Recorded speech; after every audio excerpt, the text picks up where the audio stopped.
Sa mga nakaraang linggo, naging sentro ng pandaigdigang balita ang biglaang pagtaas ng tensyon sa pagitan ng Estados Unidos at Venezuela. Nagdeklara ang Washington ng isang malawakang operasyon kontra droga na di umano'y nakatuon laban sa mga sindikatong sangkot sa transshipment ng illegal na droga mula Latin America patungong Estados Unidos at iba pang bahagi ng mundo. Ngunit higit na ikinagulat ng marami ay ang agarang pag-deploy ng US ng 3 guided missile destroyers, mga submarino, combat aircraft at tinatayang 4,000 marines sa Caribbean. Isang military presence na malinaw na lampas sa kinakailangan kung simpleng drug interdiction lamang ang pakay. Sa unang tingin, tila makatarungan ang paggamit ng war on drugs bilang dahilan. Ngunit para sa maraming eksperto, malinaw na higit pa rito ang tunay na pakay ng Amerika. Dahil dito, mabilis na kumilos ang Pangulo ng Venezuela na si Nicolas Maduro upang ipakita na hindi basta-basta magpapadala ang kanyang pamahalaan sa pressure mula sa Washington. Bilang tugon, ipinatawag niya ang Bolivian militia na ayon sa opisyal na datos ay binubuo ng mahigit 4 na milyong miyembro. Bukod pa rito, nagpadala rin siya ng tinatayang 15,000 na mga sundalo sa hangganan ng Colombia, isang lugar na matagal nang pinaghihinala ang daanan ng posibleng interbensyong militar ng Amerika at mga kaalyado nito. Ang ipinapahayag ng hakbang na ito ay malinaw. Handa ang Venezuela na ipaglaban ang kanilang soberanya at hindi nila itinuturing na simpleng internal security matter ang operasyon ng US. Sa halip, nakikita nila ito bilang isang direktang banta sa mismong kaligtasan ng Estado at pagpapatuloy ng rehimeng Bolivian. Ngayon mga kapatid, kung susuriin ng mas malalim, makikita natin na may malinaw at paulit-ulit na pattern sa mga kilos ng Amerika pagdating sa Latin America. Sa kasaysayan, lagi nitong ginagamit ang isyu ng droga at organized crime bilang pangunahing dahilan upang bigyang katwiran ang kanilang military intervention sa rehiyon. Sa unang tingin, tila makatwiran ang ganitong pahayag dahil ang problema ng droga ay matagal nang nagpapahirap sa mga lipunan ng Latin America at pati na rin sa mismong Estados Unidos. Ngunit kung titignan ang mas malaking larawan, malinaw na hindi lamang ito usapin ng seguridad o kalusugan ng publiko. Sa likod ng mga pahayag na ito, nakatago ang mas malalim na interes ng Washington, ang pagpapanatili ng kanilang dominasyon sa rehiyon, pagtiyak na may kontrol sila sa mahahalagang resources gaya ng langis at mineral at ang pagbabantay laban sa lumalakas na impluensya ng kanilang mga karibal tulad ng Russia at China. Para sa Trump administration, ang pagpapadala ng warships at marines ay hindi lamang basta operasyon kontra droga. Isa rin itong malinaw na pampulitikang pahayag na nakatuon hindi lamang sa labas kundi maging sa loob ng bansa. Sa paningin ng mga kaalyado ng US, ipinapakita nito na buo ang kakayahan ng Amerika na rumisponde saan man at kailanman, habang para naman sa mga kaaway, ito ay babala na hindi sila dapat magpakita ng kahinaan.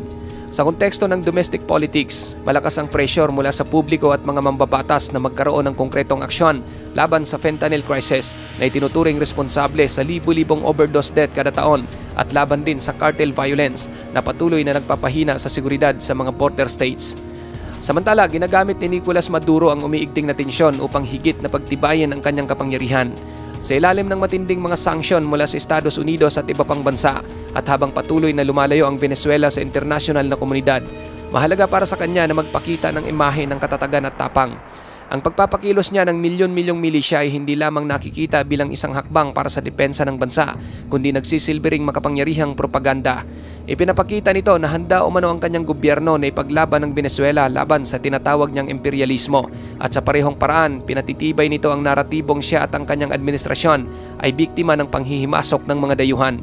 Ngunit dito nagsisimula ang tunay na komplikasyon ng sitwasyon. Ang sabayang pagpapakita ng lakas ng dalawang panig ay nagbubukas ng napakataas na panganib ng aksidenteng engkwentro. Isipin na lamang kung sakaling ang isang Venezuelan patrol boat ay biglang hinarang o hindi sinasadyang mapaengkwentro sa isang US warship. Sa isang napakainit na rehiyon at sa harap ng matinding tensyon, kahit maliit na insidente ay maaring magdulot ng mabilis na escalation. Ang mas nakakabahala pa, walang malinaw na direktang diplomatic back channel na maaring magsilbing emergency brake upang makontrol agad ang ganitong pangyayari. Sa kawalan nito, ang anumang aksidente ay madaling lumaki at mauuwi sa isang mas malawak na krisis. Sa larangan ng geopolitics, may isang critical na konsepto na tinatawag na miscalculation risk. Ito ang panganib na kahit ang maliit na aksyon o insidente ay maaring bigyang kahulugan bilang aggression at mauuwi sa hindi inaasahang tunggalian. Kapag ang parehong panig ay nagpapakita ng matigas na tindig at walang sino mang gustong umatras, sapat na ang isang maliit na spark o aksidenteng banggaan para magbunsod ng mas malawak na krisis. Lalo itong nagiging delikado kung ang sangkot ay mga high capability assets tulad ng US missile destroyers. Ang ganitong uri ng barko ay hindi lamang simpleng pangbantay sa karagatan. Mayroon itong kakayahang magsagawa ng precision strike laban sa lupa, dagat at himpapawid Kaya't kung magkaroon ng maling kalkulasyon ng sitwasyon, maaring makita ng Caracas ang deployment ng Washington bilang hindi lamang panggigipit kundi aktwal na paghahanda para sa digmaan. At kapag umabot sa ganong antas ang interpretasyon, napakalit ng espasyo para sa diplomasya at napakalaki ng posibilidad ng biglaang escalation. Hindi rin dapat kalimutan ang papel ng Colombia. Matagal nang mainit ang relasyon nito sa Venezuela at isa ito sa pinakamalapit na kaalyado ng Amerika sa rehiyon. Dahil dito, ang bawat hakbang ng Bogota ay tinitignan ng Caracas bilang banta na may basbas ng Washington. Ang pagpapadala ng Venezuelan troops sa border ay malinaw na hakbang laban sa posibilidad na gamitin ng US ang teritoryo ng Colombia bilang staging ground para sa operasyong militar. Kung sakaling mangyayari ito, ang Venezuela ay mahaharap sa dalawang front ng pressure mula sa dagat at mula sa kanilang hangganan sa lupa. Sa madaling salita, hindi lang US at Venezuela ang kasali dito. May third actor na maaring magpalala sa tensyon at maaring magsilbing trigger point ang Colombia kung lalong umiinit ang sitwasyon. Dagdag pa rito ang desisyon ng Amerika na itaas ang bounty laban kay Nicolas Maduro mula $25 million hanggang $50 million ay hindi may tuturing na simpleng law enforcement tactic lamang. Sa antas na ito ng halaga, malinaw na ang layunin ay isang bukas na panawagan para patalsikin ang isang nakaupong head of state. Para bang ipinapahiwatig ng Washington na handa silang gantimpalaan ang sinumang makapag-aalis kay Maduro sa pwesto kahit sa pamamagitan ng marahas na paraan. Ang ganitong hakbang ay hindi karaniwan sa relasyong diplomatiko at malinaw na sumasalamin sa estratehiya ng psychological warfare, isang paraan para lumikha ng takot, pagdududa at paghihiwalay sa loob mismo ng gobyerno at militar ng Venezuela.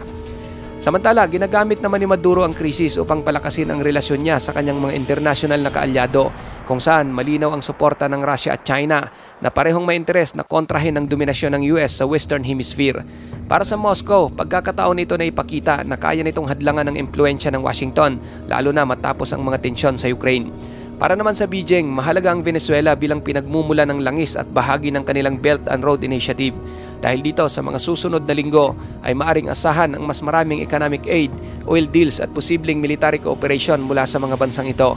Sa kabuuan, nagiging arena ang Venezuela ng isang proxy competition, hindi lamang laban kay Maduro kundi laban sa mismong pandaigdigang impluensya ng Amerika. Para sa Amerika, ang ganitong uri ng tensyon ay may dalawang pangunahing layunin. Una, ang pagbibigay ng matinding pressure kay Maduro upang mapilitan siyang umatras at mahulog sa diplomatic isolation na posibleng magbunga ng internal division sa kanyang pamahalaan. Ikalawa, ang pagpapakita sa rehiyon na hindi sila natatakot gumamit ng puwersa kung kinakailangan, na nagsisilbing mensahe hindi lamang sa Venezuela kundi pati sa iba pang bansa na maaring lumihis sa linya ng Washington. Ngunit ang downside nito ay malaki rin. Ang panganib na makitang imperialist bully ang US, lalo na sa mga bansang Latin America na may malalim na anti-US sentiment at makasaysayang sugat mula sa kanilang mga military intervention noong nakaraan. Ngayon mga kapatid, kung susuriin, walang tunay na panalo sa biglaang pagsiklab ng digmaan. Para sa US, ang isang open war laban sa Venezuela ay mangangailangan ng napakalaking gastusin mula sa operasyong militar hanggang sa matagalang presensya ng kanilang hukbo sa rehiyon. Bukod dito, tiyak na magdudulot ito ng matinding anti-American backlash, hindi lamang mula sa mga bansang Latin America kundi pati na rin sa pandaigdigang komunidad na tutol sa intervention. Para naman sa Venezuela, malinaw na hindi nila kayang tapatan ang modernong lakas ng militar ng US, ngunit hindi nangangahulugang sila'y basta susuko. Posibleng gumamit sila ng guerrilla tactics, urban warfare at propaganda para magpalakas ng suporta sa loob ng bansa.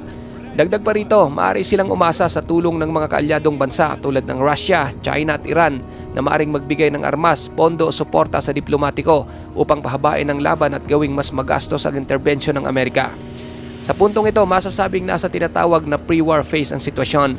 Ang parehong panig ay lantaran ng nagpapakita ng lakas, parehong abala sa paghahanda, ngunit wala pa ring malinaw na indikasyon na sasabog ang isang digmaan. Mahalagang tandaan na ang Venezuela ay nagtataglay ng isa sa pinakamalaking oil reserve sa buong mundo na itinuturing na kritikal sa pandaigdigang merkado ng enerhiya. Dahil dito, malinaw na hindi lamang simpleng usapin ng kontradroga ang nakataya. Para sa Estados Unidos, ang pagkakaroon ng kontrol o malakas na impluensya sa sektor ng langis ng Venezuela ay may direktang epekto hindi lang sa presyo at supply ng langis sa pandaigdig, kundi pati na rin sa kanilang sariling energy security. Ang sinumang may hawak ng kapangyarihan sa oil industry ng Venezuela ay may kakayahang makaapekto sa balanse ng ekonomiya at geopolitika sa rehiyon. Sa loob naman ng Venezuela, ginagamit ng gobyerno ang naratibo na anti-imperialist struggle upang makuha ang suporta ng mamamayan. Ang ideyang ito ay hindi lamang simpleng propaganda, kundi nakaugat sa mahabang kasaysayan ng tensyon sa pagitan ng Latin America at US sa pamagitan ng pagbibigay diin na ang kanilang bansa ay biktima ng banyagang panghihimasok. nagiging makapangyarihang kasangkapan ito upang mapalakas ang nasyonalismo ng mga Venezuelan. Ang banta ng panlabas na intervention ay nagiging dahilan para mas pagtibayin ang pagkakaisa sa ilalim ng rehime ni Maduro. Kaya't sa halip na magpahina, mas lalo pang nakakapagpatatag ng kanyang kapangyarihan ng panggigipit mula sa US dahil nagagamit niya ito bilang patunay na tama ang kanyang tindig laban sa tinatawag na imperialismo. Para sa rehiyon, ang krisis na ito ay may destabilizing effect. Ang mga bansang nakapaligid sa Venezuela gaya ng Brazil, Colombia at Guyana ay posibleng maipit sa pagitan ng dalawang malalaking puwersa. Ang anumang military escalation ay maaring magdulot ng refugee crisis, black market activity at arms smuggling na lalong magpapalala sa seguridad ng Latin America. Sa huli, malinaw na hindi pa pormal na digmaan ang umiiral. Ngunit ang mga kilos ng Amerika at Venezuela ay nagpapakita na pareho silang handa sa pinakamasamang senaryo. Habang ginagamit ng US ang kapangyarihan nito upang ipakita ang dominasyon, ginagamit naman ni Maduro ang banta ng intervention upang palakasin ang kanyang base. Ang kombinasyon ng dalawang estratehiya ay naglalagay sa buong rehiyon sa bingit ng kaguluhan, isang sitwasyon na maaring magsimula sa isang insidente, ngunit mauuwi sa mas malaking sagupaan. Ikaw kapatid, ano ang masasabi mo sa video ito? Para sa iyong opinion, i-comment mo na yan sa ating comment section sa ibaba. At kung nagustuhan mo naman ang video ito, paiwan naman ako ng like at pasubscribe na rin sa ating munting channel. Maraming salamat sa panonood hanggang sa susunod na naman nating upload. Peace out!